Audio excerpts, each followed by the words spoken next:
Welcome to iLectures Online, and here's a good example of how to work with magnetic fields and moving charges within those magnetic fields. Here we have an example where we have a particle with a mass of 1.5 times 10 to the minus 3 kilograms, that's about 1.5 grams, and a charge of 0.2 microcoulombs.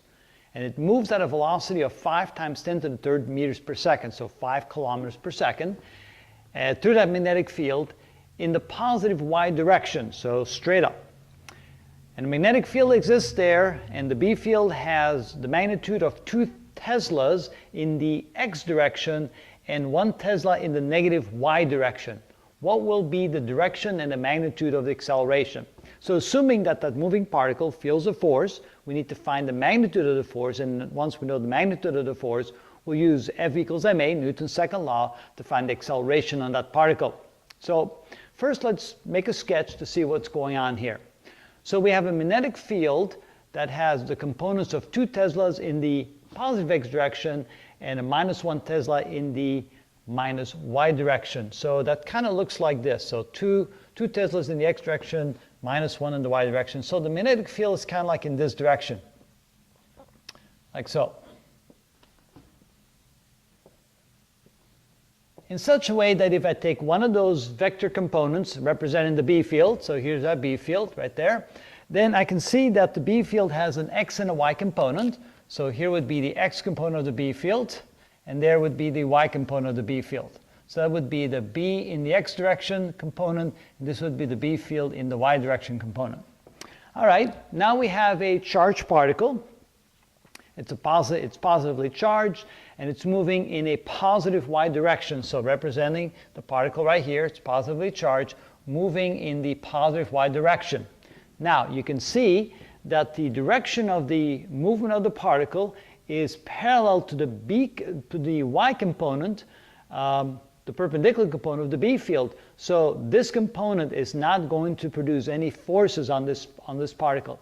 This component will, because this component is perpendicular to the direction of the motion of that particle. All right, so then we can say that the magnitude of the force, F, or let's write down the equation first, F is equal to Q times V times B. And of course, since it's a vector, we'll use the vector or the cross product right here. And notice that the only component that's of interest to us is the x component, because the y component will not contribute any force. So there you go. That's the best way to look at it. Now we need to know the direction of that force. And so we use our right-hand rule because it's a positive charge. We move our fingers or point our fingers in the direction of the velocity. Then we curl fingers in the direction of the B field. And we can see then that the force would be into the board. Let me use the red color here so I can indicate here the force on this particle will be into the board. The magnitude of the force is equal to F, like so. That's the magnitude, is equal to Q, V, B in the x direction, times the sine of the angle between the two. And notice that here's the angle between the two, theta, which is equal to 90 degrees. And of course, the sine of 90 degrees is equal to 1, so we need to ignore that part. Now we plug in the numbers. So the magnitude of the force is equal to the charge, which is 0.2 times 10 to the minus 6 coulombs, times the velocity, which is 5 times 10 to the third meters per second. And then we multiply times the B component of the magnetic field, the x component, which is right here, which is 2 teslas, 2.0 teslas. There we go. That should give us the magnitude. And let's see, yes, I brought my calculator this time. So let's see how big that force is. We have 0.2 e to the 6 minus times 5 e to the third power equals, and then times 2 equals, and it looks like 2 times 10 to the minus 3. So the force is equal to 2 times 10 to the minus 3 newtons, which is 2 millinewtons. There we go. So now we know the force, and we know the direction.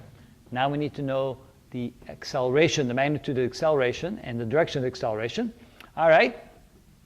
So using Newton's second law, F is equal to m times a. Notice that F is a vector quantity, and so is acceleration. Solving that for a, we can say that the acceleration is equal to the magnitude and the direction of the force divided by the mass. And so knowing that the force here is 2 times 10 to the minus 3 newtons. Now, what would be the direction of that force? Well, the direction is into the board. So if we assume, let's see here, we have x and y is like this, then z would be out. So the positive z direction is out of the board, the negative z direction is into the board. So I can say that would be a minus 2 times 10 to the minus 3 newtons in the z direction, which is k, ijk, like so. And then we divide that by the mass of the particle. The mass of the particle is 1.5 times 10 to the minus 3 kilograms. And so we divide that by 1.5 e to the 3 minus equals, and it looks like 1.33 meters per second squared. Now it's going to be minus because it's going to be in the negative z direction, and then we have to indicate the direction like that, and that is it. So should do a little better job putting the negative in there so you can see it. Let's put it like that. There you go. Can't forget the negative. So it's negative because it's into the board. That's the negative z direction. This is the positive z direction. And the acceleration will be 1.33 meters per second squared in the negative z direction. And that's how you do a problem like that. Okay, for those who were wondering where the Newton came from in this answer, of course we can assume that since we're looking for force, the answer will be in terms of newtons. Let's see if the units actually work out. So we have coulombs times meters per second times Teslas. So the definition of a Tesla, 1 Tesla, is equal to a Newton per amp times meters. So that's the definition of a Tesla. And if we now plug in the units that we have, so we had the units of coulombs over here, and we multiply that times meters per second for the velocity, and then we multiply that times a Tesla, when a Tesla is a Newton per amp times meters. What is that equal to? All right, notice already that we have meters and meters, that cancels out. And an amp is a coulomb per second, so we can replace that. So we can say this is equal to a coulomb, there we go, times 1 over seconds, times a Newton. Of course, amp is now a coulomb per second. And of course, the 1 over seconds in the denominator, the second comes up, so this is equal to a coulomb times 1 over seconds times newtons seconds over coulombs. And now you can see that the seconds cancel out, and so do the coulombs cancel out, and finally end up with newtons.